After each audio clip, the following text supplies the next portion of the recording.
Welcome to V2T IELTS Listening Forecast. In this test, you will practice a full IELTS listening forecast with audio, subtitle, and answers designed in the Cambridge exam style. The test includes Part 1 to Part 4, just like the real IELTS exam. Get ready, focus carefully, and good luck with your practice.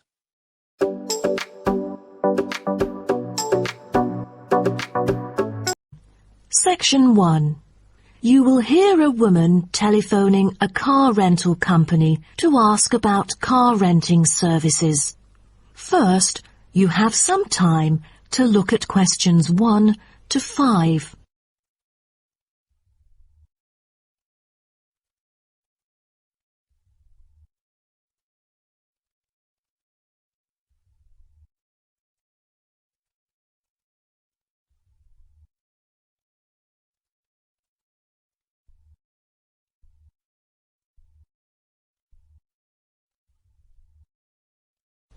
You will see that there is an example which has been done for you. On this occasion only, the conversation relating to this will be played first. Hello, First Choice Car Rental. How may I help you? Oh, good morning. I'm calling for some information about your car renting services. I'm an American and I will be going on a family holiday to your city from Ohio next month. The woman says that she is an American, so American has been written in the space. Now we shall begin. You should answer the questions as you listen, because you will not hear the recording a second time. Listen carefully and answer questions 1 to 5. Hello, First Choice Car Rental. How may I help you? Oh, good morning. I'm calling for some information about your car renting services. I'm an American and I will be going on a family holiday to your city from Ohio next month. Okay, no problem. It's our pleasure to serve you. Could you please tell me your name and contact information first? I'm Caroline. That's Caroline.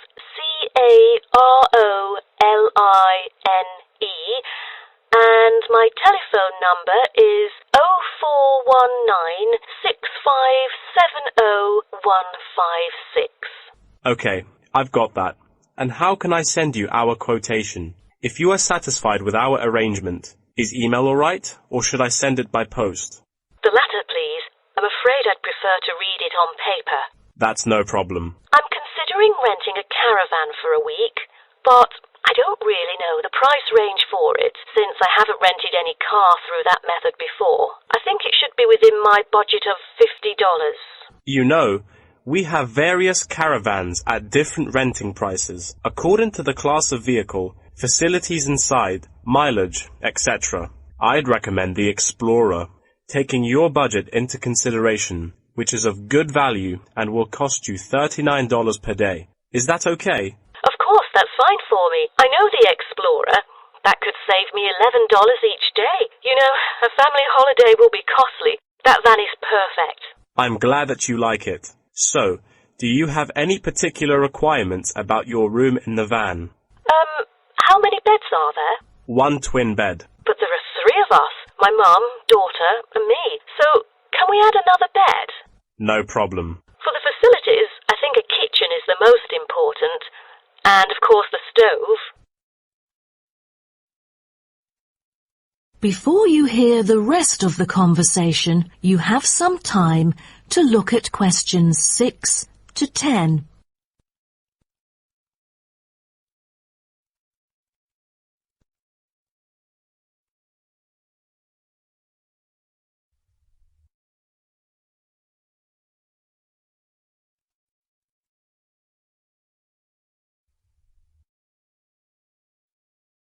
Now listen and answer questions 6 to 10. In our vans, such as Explorer, there are all the basic bedding materials you need, like pillows and blankets, as well as some equipment for daily life. And many things can be added into your room according to your needs, such as a coffee maker. Well, I need to have a heater in case it'll be cold at night, and a microwave, of course. All right, I've taken notes of all these things. Actually, all our vans should be taken from our company, which is not too far from the city centre, so we can pick you up from the centre for free. Is that okay? Oh, I'm afraid we'd better be picked up from the airport, as we are foreigners in your country and not familiar with the transport system. Is that all right? Yes, it is no problem. With that comes the information for the insurance. I need the driver's name and age. That is my daughter, Chris, who is 19, the youngest driver amongst us three. I'm sorry, but our company only accepts caravan drivers aged 25 or over, according to our regulations. So... Well, that would be me, Caroline, and I'm 49 years old. And where was your driving license issued? I mean the country. I've got a license in America, but I've also got one in Australia, which is still valid. Is it better for me to register the local one from your country? Yes, that might be better. So your registration number is... That is the end of section 1. You now have half a minute to check your answers.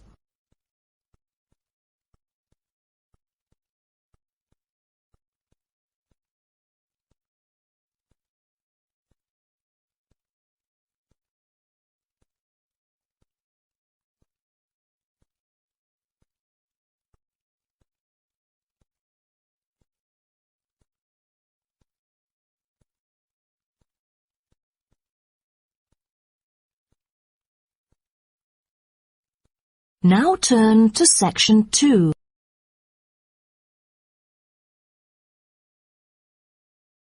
Section 2. You'll hear a talk between a host and a professor called Alison Downing about cocoa beans. First, you have some time to look at questions 11 to 16.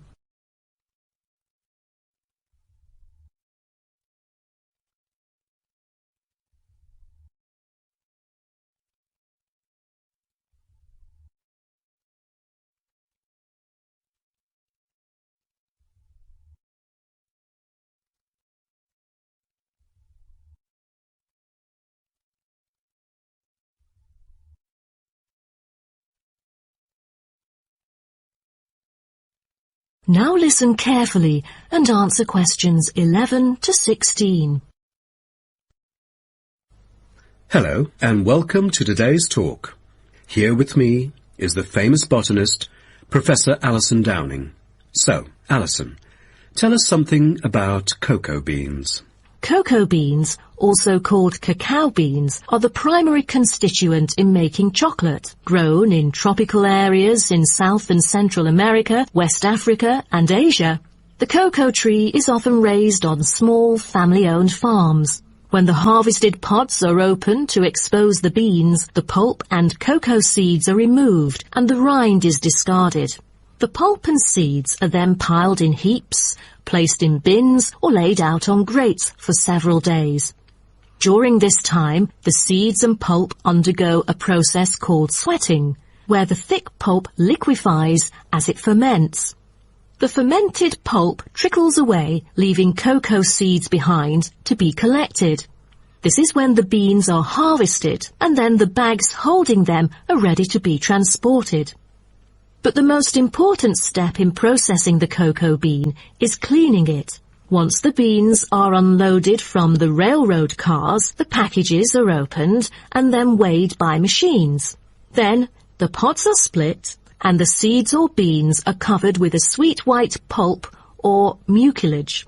On arrival at the factory, the cocoa beans are sorted and put in a hopper to be cleaned more rigorously.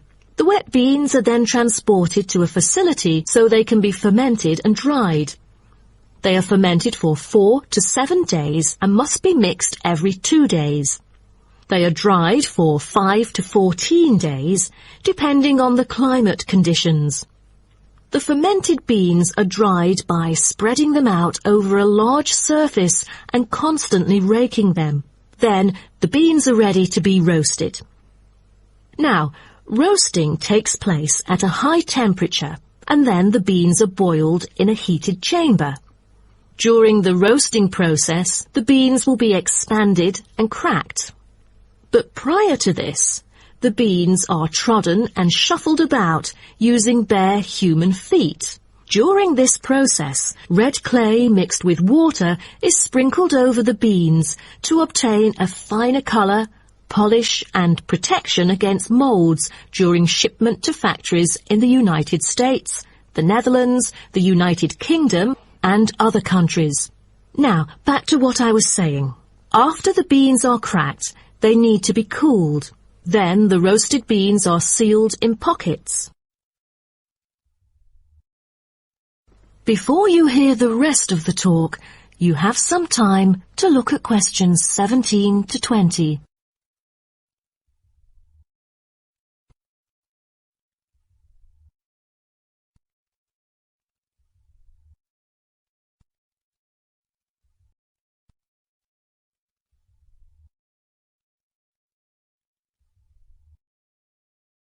Now listen and answer questions 17 to 20. Wow, that is not a simple process, is it?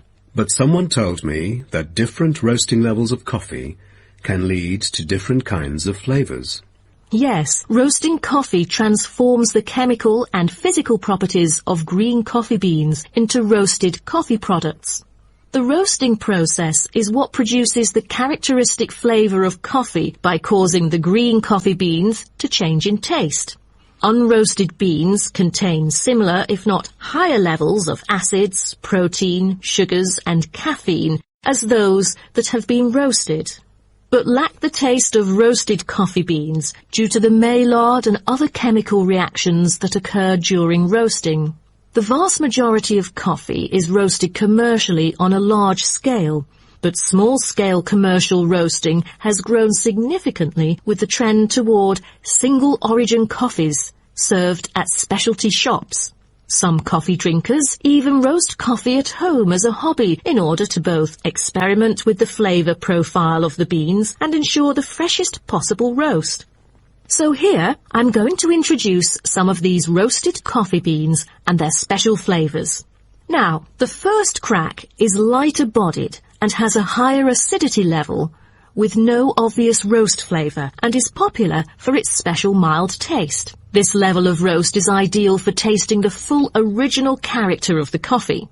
The green beans are raw, unroasted coffee beans. They are strictly hard beans with a smoky flavour and are slightly acidic.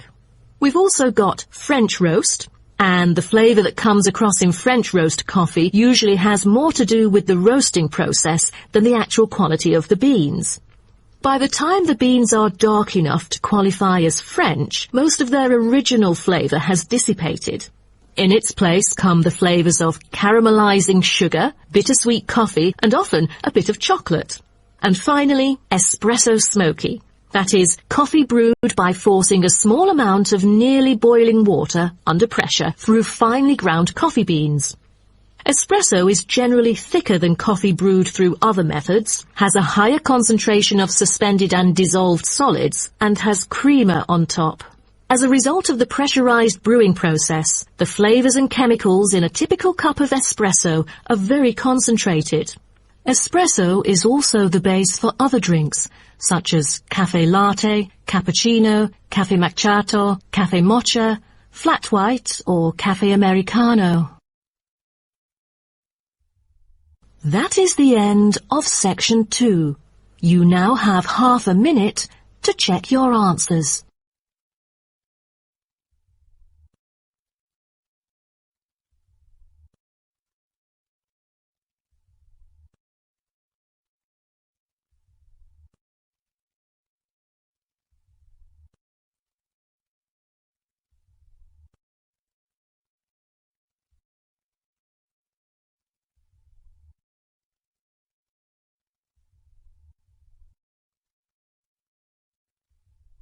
Now turn to section 3.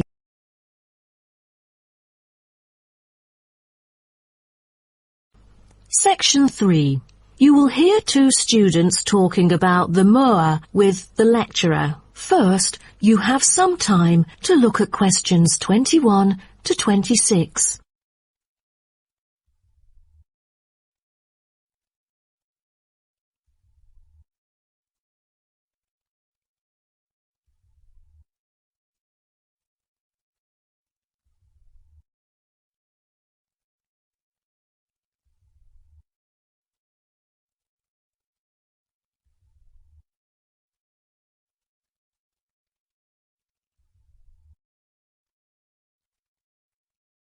Now, listen carefully and answer questions 21 to 26.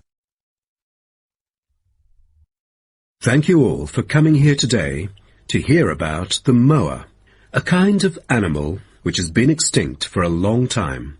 Well, first of all, we look at what the moa are. The moa are 9 species of flightless birds endemic to New Zealand.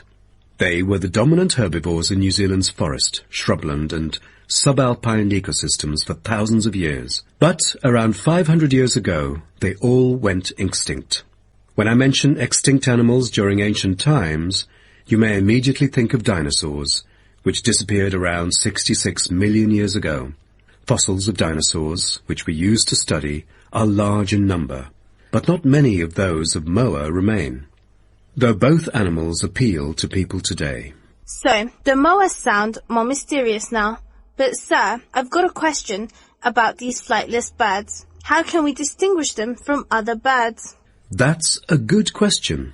Birds are commonly characterized by being warm-blooded, having feathers and wings, usually capable of flight, and laying eggs, while the flightless moa, until their extinction, were the largest birds in the world. Their heads are relatively small in relation to their bodies, and they are the only wingless birds lacking even the vestigial wings and substantial tailbones in their family.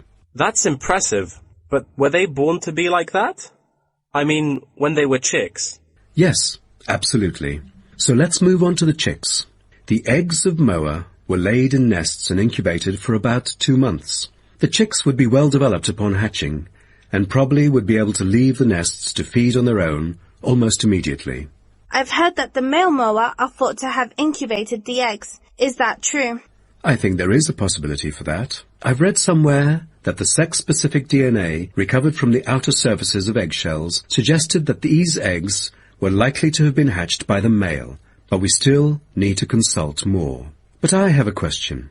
There has been some occasional speculation that the moa were still alive, because someone said they had caught sight of them in New Zealand in the late 19th century, or even the 20th. Do you think it's possible?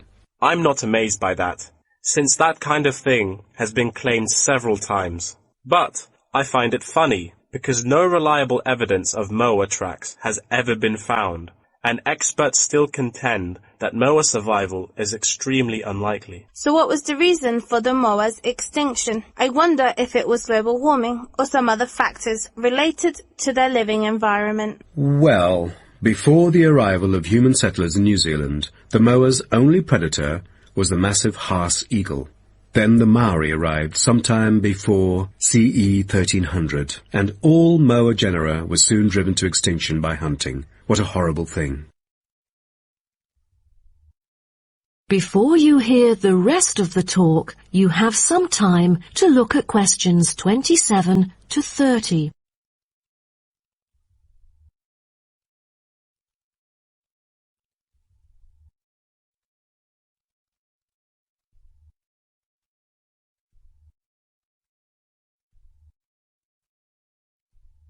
Now, listen and answer questions 27 to 30. All right.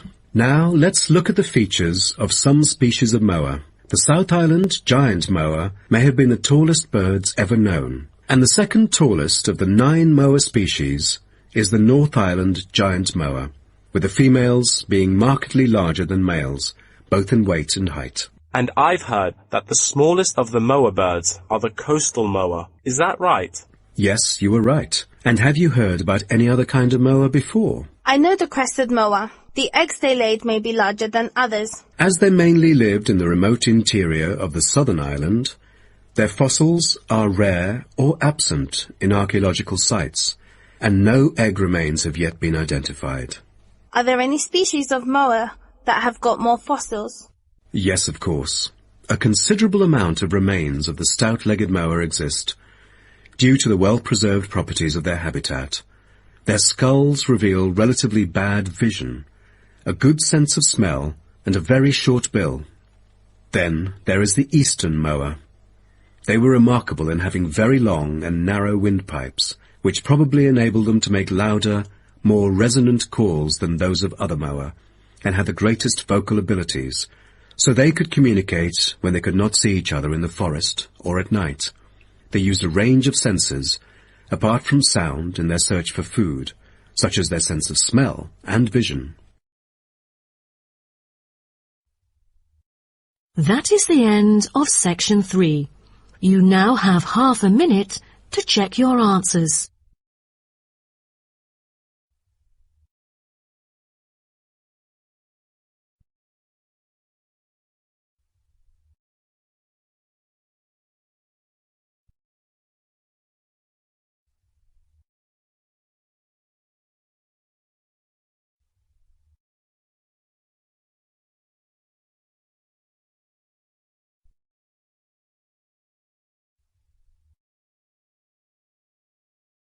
Now turn to section 4.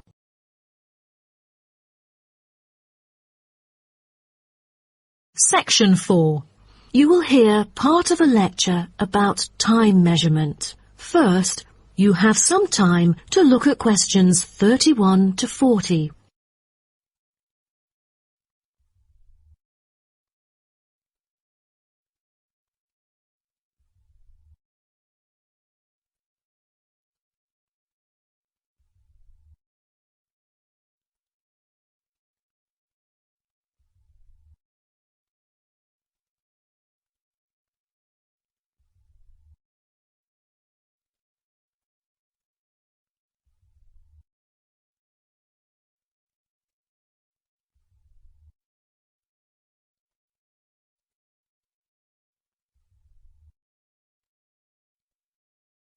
Now, listen carefully and answer questions 31 to 40. Good morning, everyone. Today, I'm going to talk about the research project I've been involved in on time measurement. Do you know how time is measured? Consider how we measure length and how, with time, we encounter a difficulty. Before we could grasp it, it would slip through our fingers. In fact, as we can see, we are forced to have the resource to measure something else, the movement of something in space or a set of movements in space. All the methods that have been employed so far really measure time by a motion in space. The measurement of time is no easy matter, a scientific unit only arrived at after much thought and reflection. As the most primitive form of measurement, the sun seems to be natural.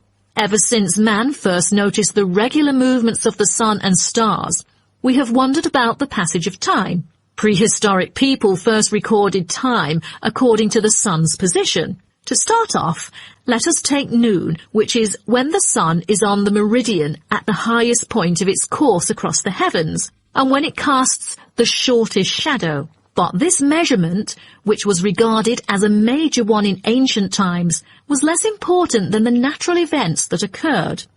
The earliest natural events that had been recognized were in the heavens, but during the course of the year, there were many other events that indicated significant changes in the environment.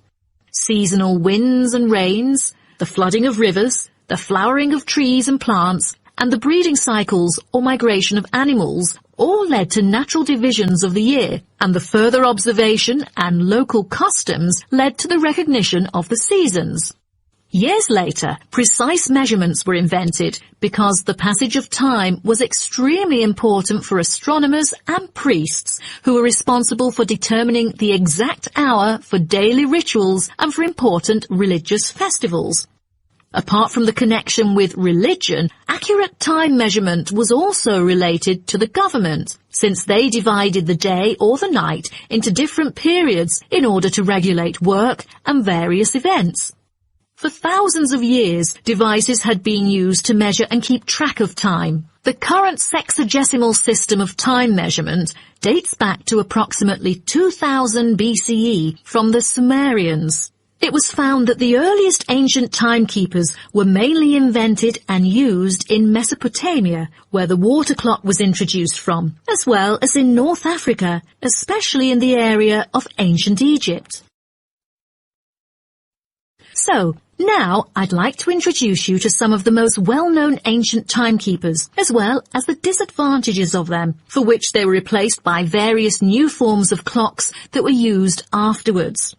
A sundial is a device that tells the time of day by the apparent positioning of the sun in the sky. In the narrowest sense of the word, it consists of a flat plate and a gnomon which casts a shadow onto the dial. As the sun appears to move across the sky, the shadow aligns with different hour lines which are marked on the dial to indicate the time of day. However, it was quickly noted that the length of the day varied at different times of the year. Therefore, there could have been a difference between clock time and sundial time. In addition, the sundial was of no use at night, so a water clock was invented. The water clock, or clepsydra, appeared to have been invented around 1500 BCE and was a device which relied on the steady flow of water from or into a container. Measurements could be marked on the container or on a receptacle for the water. It was reliable, but the water flow still depended on the variation of pressure and temperature from the top of water in the container. As the technology of glass blowing developed, from some time in the 14th century, it became possible to make sand glasses. Originally, they were used as a measurement for periods of time like lamps or candles. But as clocks became more accurate, they were calibrated to measure specific periods of time. The drawback, however, as you can imagine, was the limited length of time they could measure. The last timekeeper to be introduced is the fire candle clock. Candle clocks took advantage of a simple concept, the slow and consistent nature of a burning wax candle. By utilizing this process, our ancestors were able to keep steady track of the time. The clocks were created by engraving the length of the candle with evenly spaced markings. Each marking represented a single unit of time, and as the wax burned down, each hour would disappear. However, the drafts and the variable quality of the wax mainly influenced the time of burning. Like oil lamps, candles were used to mark the passage of time from one event to another rather than tell the time of day. That is the end of section 4. You now have half a minute to check your answers.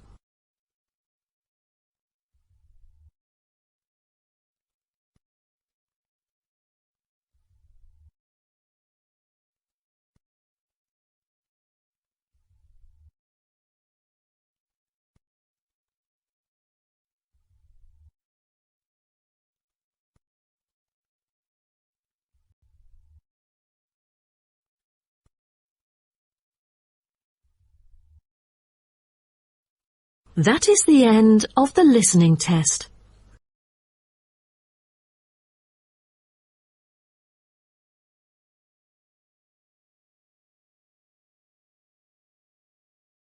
That is the end of the listening section. You now have 2 minutes to review your answers before the test automatically moves on to the next section. Please take this time to check your answers carefully. Make sure all your responses are recorded in the correct places, and review your spelling, grammar, and formatting. Once the time is up, the system will take you directly to the reading section. Please remain seated and stay focused. The next section will begin shortly.